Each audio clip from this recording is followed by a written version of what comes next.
Hello everyone, my name is Ian Gilpin and I am a junior history and German transfer student at UCM. Today I will be going over the history of the Invalid Corps, later renamed the Veteran Reserve Corps of the United States Army during and after the Civil War. However, before I get into anything about the Corps itself, I must first delve into why the Corps was created in the first place, and briefly talk about its predecessor and successor, or their lack of. Now first, I'm just going to lay a brief groundwork of total manpower and industrial capability of both sides, and why the Union resorted to creating the Invalid Corps in the first place. The War Department records approximately 2.9 million total men enlisted throughout the war for the Union Army, and approximately 750,000 to 1.1 million for the Confederacy. Additionally, the National Park Service reports that the South had approximately 10% of the nation's manufacturing capability and only a third of the nation's railway system. Take this along with an estimate from the National Park Service that for every 100 rifles produced in the South, there was around 3,200 produced in the North. Of course, though, as the West Point history of the Civil War points out, even though the odds were against the Confederacy from the outset, they did have several key advantages. Namely that they had more experienced conscripts when it came to fighting inside a largely rural area, they were mainly on the defensive, and they had knowledge of the local terrain that the Union Army did not possess. So, despite an overwhelming industrial and manpower advantage for the Union, the war would drag on for 4 years, and the Union would need an ever-increasing supply of recruits. Fast forward roughly 2 years into the war, and the Union was already beginning to conduct draft lotteries to varying degrees, which would also include individual draft letters, such as the one shown here. These lotteries were mostly met with mild discontent, but the most disastrous of them occurred in July of 1863, and as Leslie Harris explains in her book, In the Shadow of Slavery, African Americans in New York City, 1626 to 1863, it caused many citizens to outright riot and attack government buildings, as well as target African Americans residing within the city. This was all part of a stricter set of draft laws that had been put into effect in March of that same year, and alongside these draft laws is where the creation of the Civil War Invalid Corps begins. The War Department General Order 130 set up the Invalid Corps, along with 30 possible qualifications to admit a man into the Corps, and 30 possible disqualifications to discharge a man outright from any kind of service. Oddly enough, this was not the first nor the last use of an Invalid Corps in the United States Army, the first of which being used in the Revolutionary War under a single unit that only trained soldiers or guarded munitions, and whose only requirement was that a soldier have no more than a single amputation, and the last of which, being during World War I, following the same general order as the Civil War, with little to no volunteers and a lack of public support. From its creation in 1863 to its dissolution in 1869, it employed a total of approximately 60,000 men, but never numbered over 30,000 to 35,000 at any given time. The Confederacy had a similar corps, however, it didn't number higher than 1,000 men at any point throughout the war, most likely due to a smaller population. The possible qualifications for putting a soldier into the Corps was as much as you would expect with a name such as the Invalid Corps. Some of the more notable qualifications included paralysis from the waist down if the man had already completed orderly or clerk services, hemorrhoids, loss of both testicles, loss of a single foot and given a proper artificial leg, loss of a single arm, hand, or forearm, deformed feet or hands, gunshot wounds that would prevent frontline service, loss of teeth, and so on. Some notable disqualifications include insanity or imbecility, total paralysis, cancer, total loss of sight, deafness, total loss of penis and testicles, and so on. The order goes further to mention that all men serving under the Invalid Corps will be paid equal wage as the regular army, and that any soldier disqualified from the Corps and having received such an injury whilst in the line of duty shall receive a pension. The Corps itself was made up of about 24 divisions, all of which either performed logistical support, such as the positions of clerks, carriage drivers, and hospital aides, or performed light garrison duty, most notably of which was garrison duty in and around Washington, D.C., and, as the War Department report's editor's hint, was a ploy by Lincoln to keep the Copperheads in line as to remind them of soldiers being maimed and killed to preserve the Union. Of course, this was only an inference by the editors Henry and Kreidberg, and not so much as anything rooted down in official reports. The Corps was also provisioned differently than the rest of the Army. Specifically, the color of their uniforms was light blue, as opposed to the darker blue of the regular Army, as shown by these photos, courtesy of C.J. Dalley Historical Reproductions. This was done to make sure that there was no confusion between a member of the Invalid Corps and the regular Army. And unlike the regular uniforms of the Army, the Invalid Corps would end up having several variations of the uniform by the war's end, in part due to an unexpected number of men serving in the Corps and a greater need to create uniforms for the rest of the regular Army. Another differentiation between the regular Army and the Corps was how it was perceived.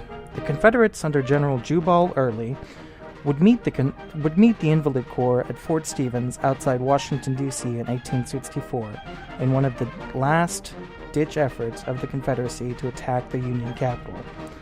They called them the Yankee Cripple Brigade, and despite the Invalid Corps performing quite well and holding their position against a superior force, this nickname would stick for the rest of the war. Along with this, there was an unfortunate coincidence with the normal Army procedure of using a stamp IC, or Inspected and Condemned. Matching up with the initials of the Corps would lead to a renaming of the Corps to the Veteran Reserve Corps in late 1864, though the original name was still widely used by the regular Army alongside the public, much to the dismay of the soldiers serving within the newly christened Veteran Reserve Corps. Another demoralizing aspect that would hit the Corps was a satirical song written in 1864 by Frank Wilder that was named Invalid Corps, and belittled the Corps further. Here is the song, along with its lyrics.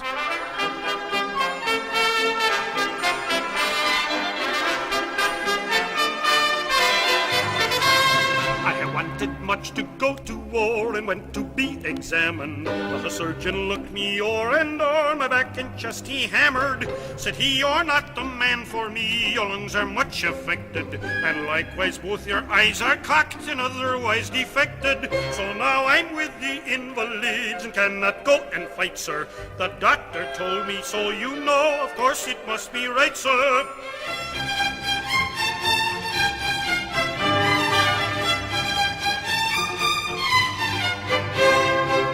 Was there a host of chaps for reasons were exempted? Old Percy, he was laid aside, pass he had attempted. The doctor said, "I do not like your corporosity, sir. You'll breed a famine in the camp, wherever you may be, sir." So now he's with the invalids, cannot go and fight, sir. The doctor told him so, you know, of course it must be right, sir.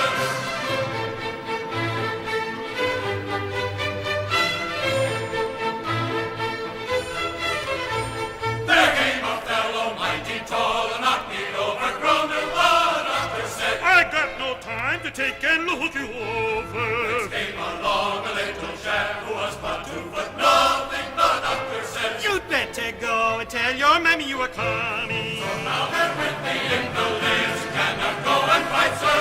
The doctor told them so, you know, of course it must be right, sir.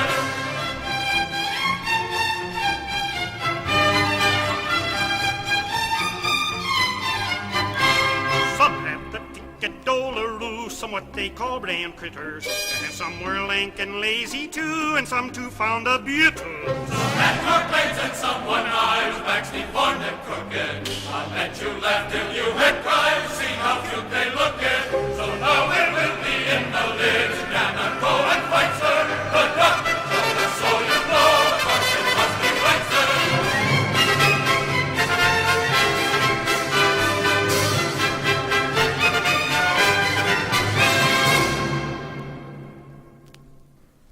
As you can tell by the lyrics, the song was not kind to these wounded and maimed soldiers, comparing them to lazy, short, and drunkards, not fit enough for the regular army.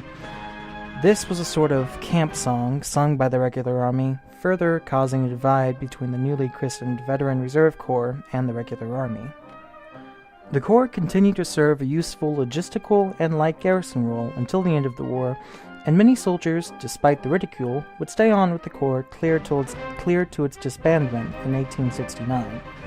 The Corps was ultimately disbanded despite a great show of public support because the Army no longer saw a use for less than healthy soldiers during peacetime.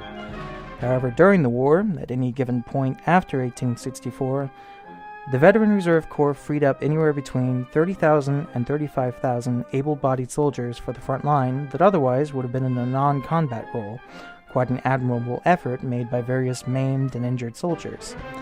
The main reason why there was such a large volunteer group for the Corps was due to the fact that prior to the progressive reforms of the early 20th century, there really wasn't much in terms of pension or benefits for a soldier that was maimed in the line of duty and could no longer act as an able-bodied member of society.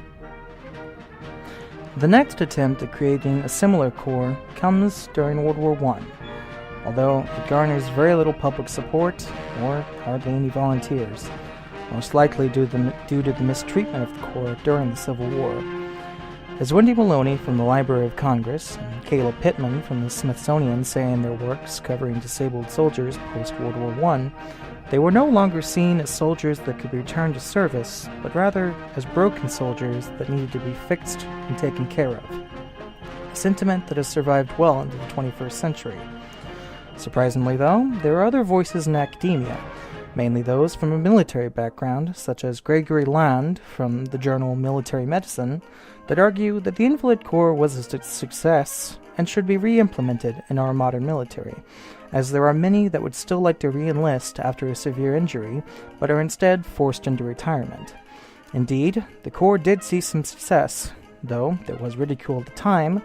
It did give disabled and injured veterans a stable income, and as Land concludes, a continuing sense of brotherhood in the armed service that they joined up with in the first place. Of course, this would require a change to our current system of treating less than healthy individuals seeking military service, but it seems that in times of crisis, or perhaps to avoid a draft in the population at large, a move towards recreating a logistical and garrison corps out of a disabled or injured volunteer population could perhaps bolster spirits, and, more importantly, keep the experience of discharged injured veterans, while at the same time increasing the total personnel within the armed forces. That is, of course, a modern argument, and that is neither here nor there when looking back at the Veteran Reserve Corps in the Civil War. Though they were ridiculed, they provided a great aid to a country in need and persevered despite physical limitations. And I wanted to say a quick thanks to the Library of Congress for the Civil War music you've been hearing in the background, along with the Invalid Corps song. And thank you to the viewer for watching, and I hope you have a nice day.